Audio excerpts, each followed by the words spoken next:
Сегодняшняя тема – «Союз Печать». Советские газеты и журналы. Ну и вопросов, ответов, комментариев, заявлений на эту тему пришло, как всегда, довольно много. Наиболее интересные и содержательные из них я вам сейчас зачитаю, ну и, разумеется, отвечу, прокомментирую.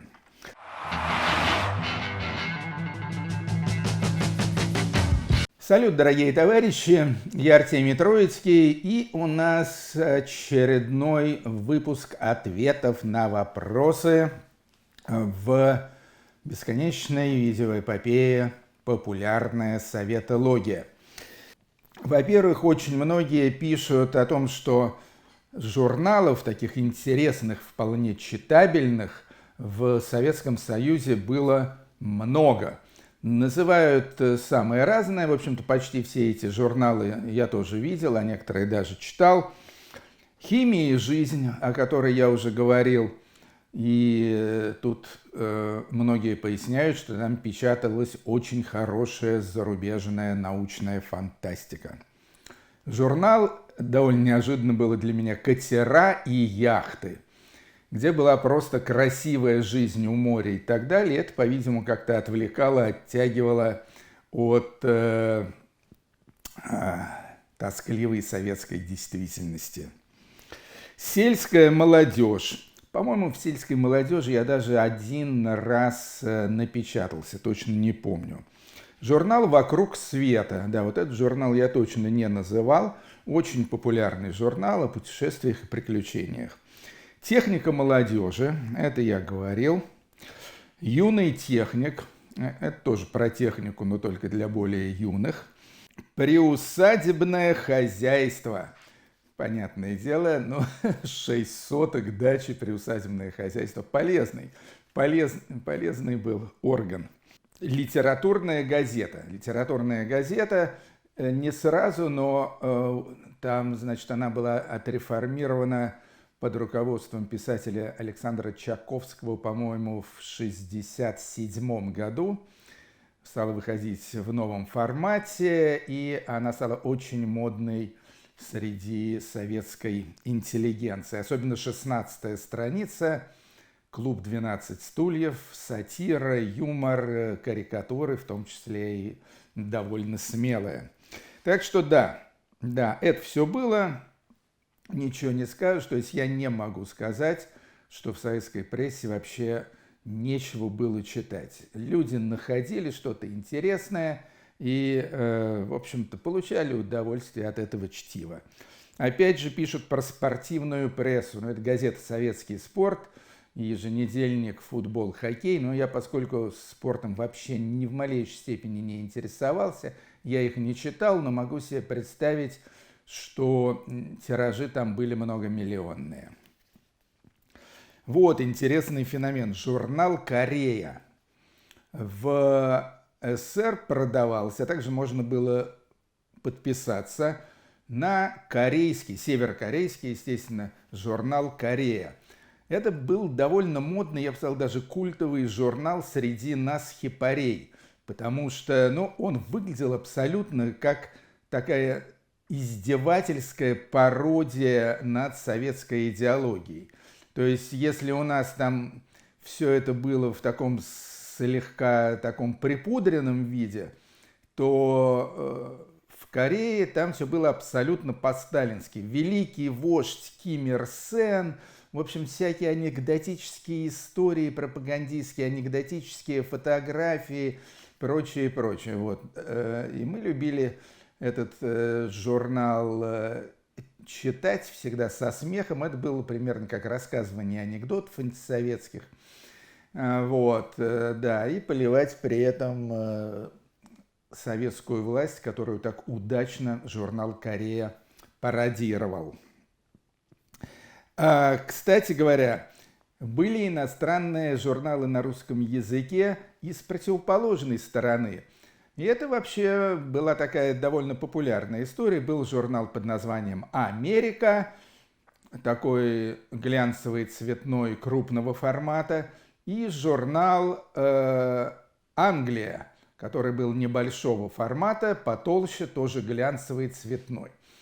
Журналы эти выходили, я так понимаю, по договоренности между Советским Союзом с одной стороны и Англией и Америкой с другой стороны, потому что там тоже выходил журнал, по-моему, под названием Soviet Union.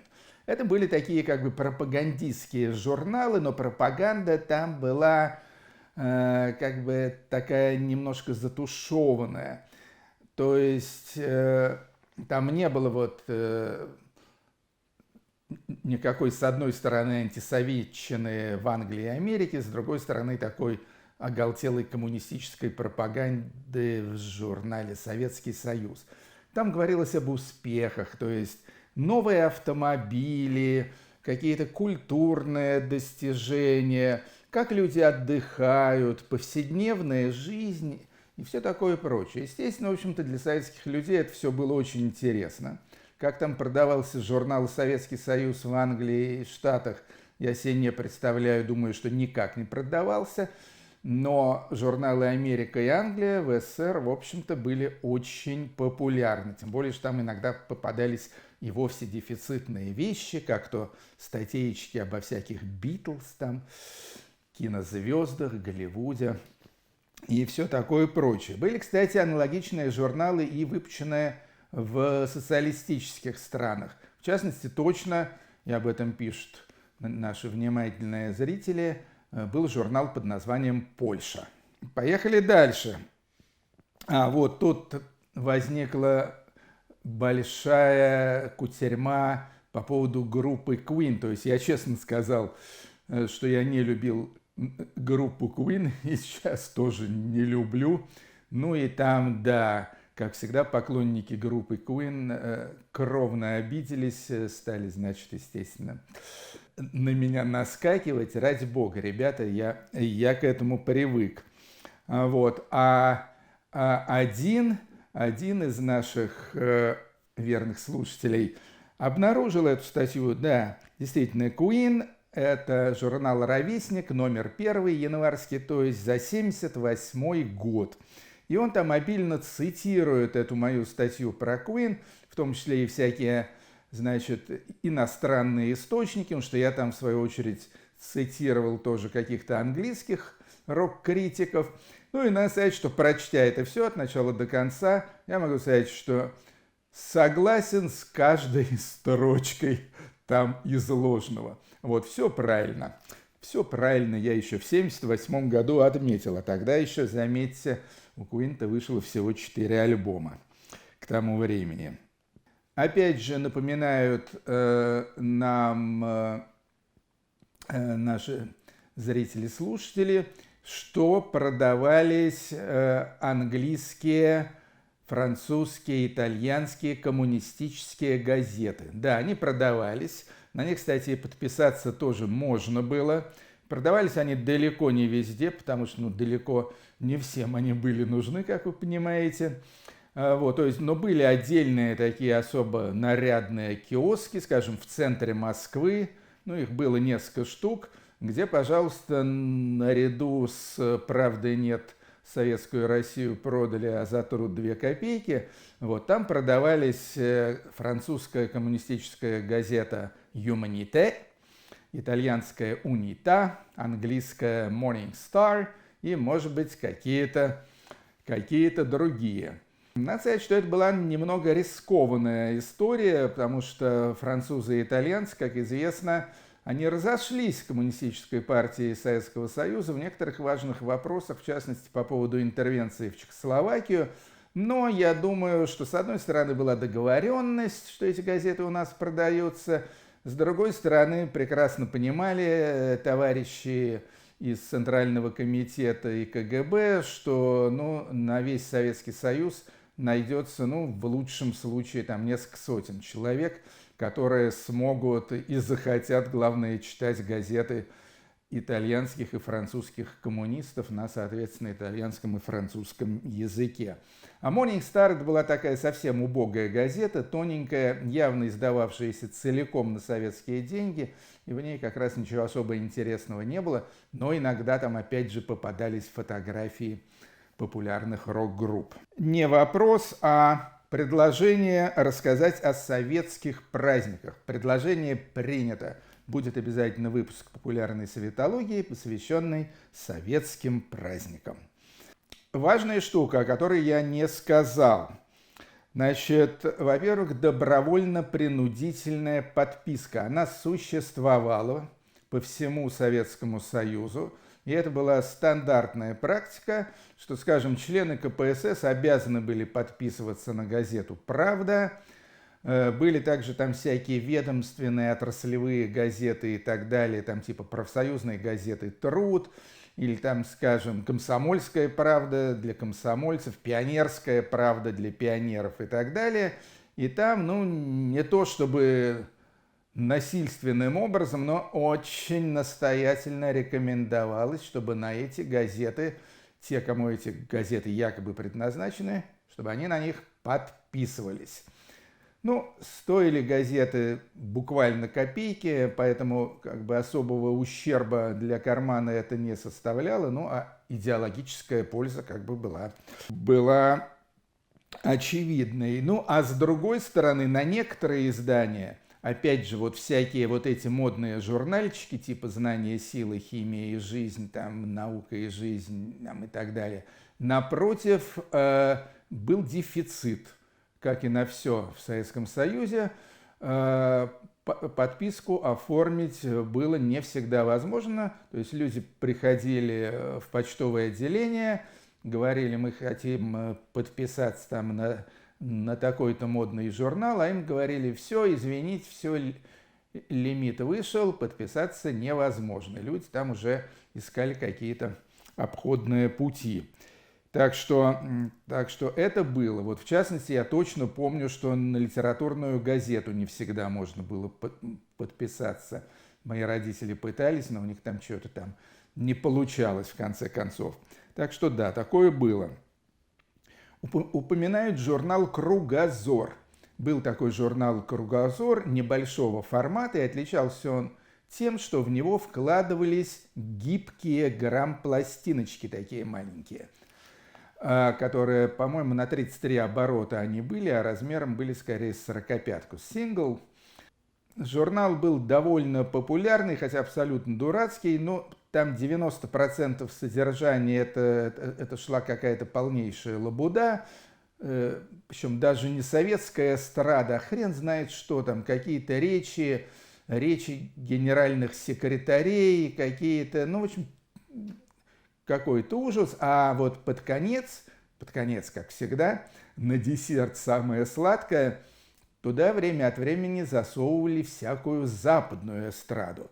Не столько идеологически вредную англо-американскую, сколько, там, скажем, итальянскую, там, Адриано Челентано, и там всякая Рафаэлло Карра, французский шансон, или там, скажем, Демис Руссос, греческий певец. В общем, что-то такое не роковое, а такое вполне милое, попсовое, но, тем не менее, популярное среди советских меломанов, мужчин и женщин. Вот. Был такой журнал. Какой у него был тираж, я не помню. В содержание его я никогда не вникал, потому что каким-то образом у меня с ним отношения не сложились. Я не знаю почему, но я точно помню, что я даже не знал, где находится их редакция, никогда туда ничего не писал и так далее. То есть я был как бы в стане их многочисленных конкурентов. Да, ну и разумеется, тут еще надо сказать, что все вот эти вот гибкие грамм-пластиночки Кругозора, равно как и подавляющее большинство прочих грамм-пластинок с западной музыкой в Советском Союзе, все это было пиратство. Никаких там авторских прав, никаких разрешений, ничего такого. Вот, то есть просто брали, переписывали и выпускали, и продавали за деньги. Что, конечно, было нарушением всяких международных конвенций, но в оправдании этого можно сказать, что эти международные конвенции, всякие там женевские какие-то, брюссельские, я уже даже не помню, их было довольно много, бернские, Вот, их Советский Союз и не подписывал. Поэтому вполне могли сказать: нет, ребята, это все как бы мы не знаем вообще, что это такое, и все эти ваши претензии, они напрасны, поскольку нашей подписи на этих конвенциях не стоит. А когда выпускали не пиратские пластинки на фирме «Мелодия», вот к этому я уже имел прямое отношение, вот, то это как бы был такой как бы подарок, наш подарок Западу и намек на то, что мы на самом деле нормальная цивилизованная сторона, вот, так что нефига на нас наезжать. Так, поехали дальше. Ольга Микс написала большой интересный комментарий, но, извините, Ольга, времени нет его целиком зачитывать, вот, но мне было очень интересно его прочесть. Спасибо. Так, ну, многие тут пишут о газетах, журналах уже эпохи перестройки и гласности. В частности, про журнал «Огонек» и так далее. Но я на этом никак не фокусировался, потому что фактически это уже была другая история.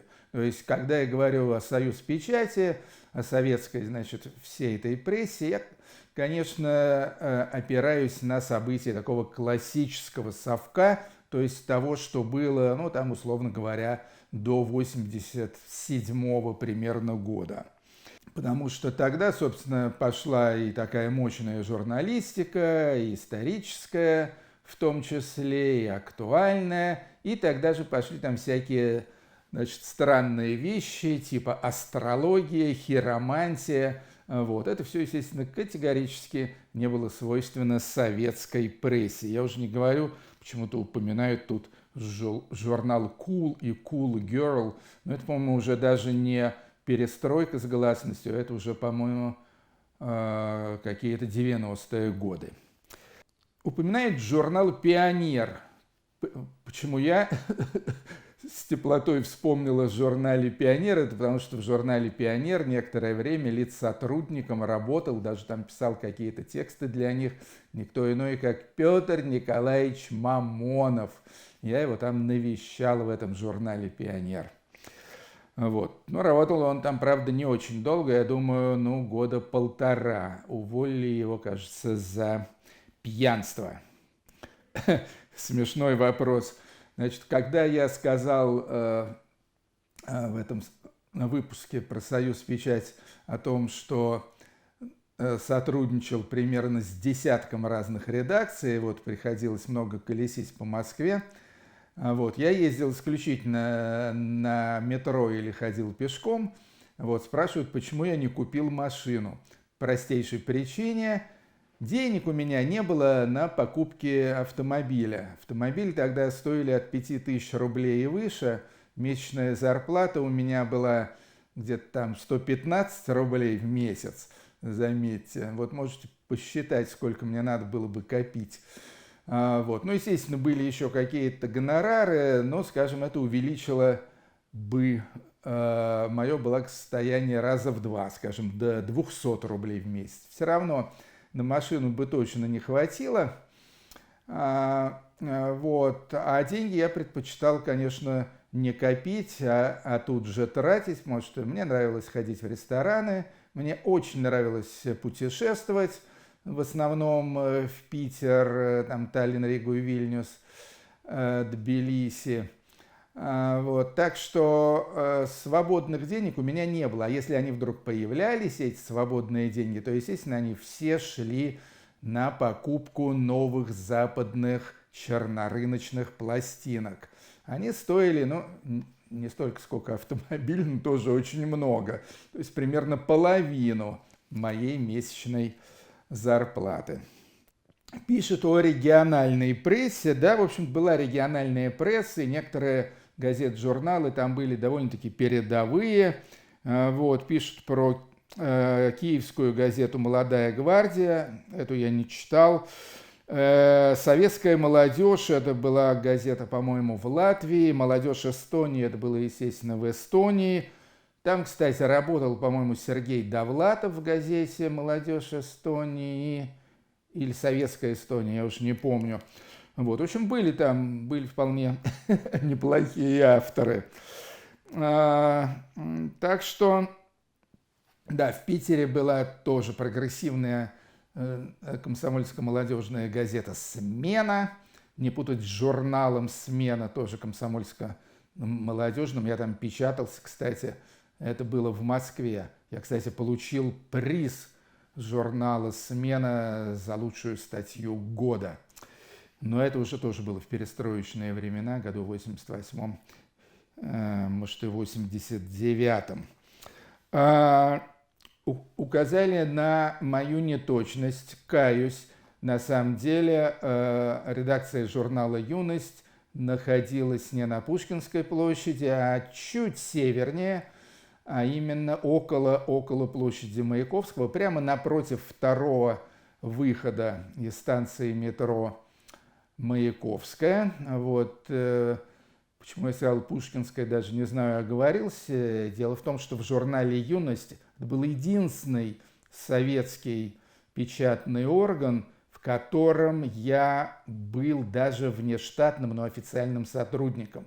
То есть, когда меня могли прихватить за тунеядство, я, с одной стороны, устроился в такой левый правком литераторов, а с другой стороны, меня, значит, товарищи оформили сотрудником аккурат в журнал «Юность». Так что я там показывался довольно часто, вот, и имел там, значит, несколько публикаций. Упоминает такую штуку под названием «Роман-газета». Да, была такая роман-газета, она была такого большого журнального формата, в мягкой обложке, на плохой очень газетной бумаге, но там выходили литературные произведения, какие-то повести или даже романы. И гордо было написано, по-моему, на обложке, что основано Максимом Горьким. Была такая штука, вот, но как бы больше ничего ни хорошего, ни плохого о романе «Газета» сказать не могу. Просят напомнить, что советские газеты часто использовали в общественных туалетах, да, я думаю, и в домашних туалетах тоже. Да, был такой, поскольку туалетная бумага всегда была в дефиците, причем огромном дефиците. В некоторых местах вообще не знали, что такое туалетная бумага, то, естественно, вот, чем использовать какую-нибудь там бумагу мелованную там, или еще что-нибудь, проще было вот эту вот тонкую, легко мнущуюся газетную бумагу использовать. Хотя, конечно, это имело и большие нежелательные побочные эффекты, вот, а именно задница становилась черного цвета от типографской краски.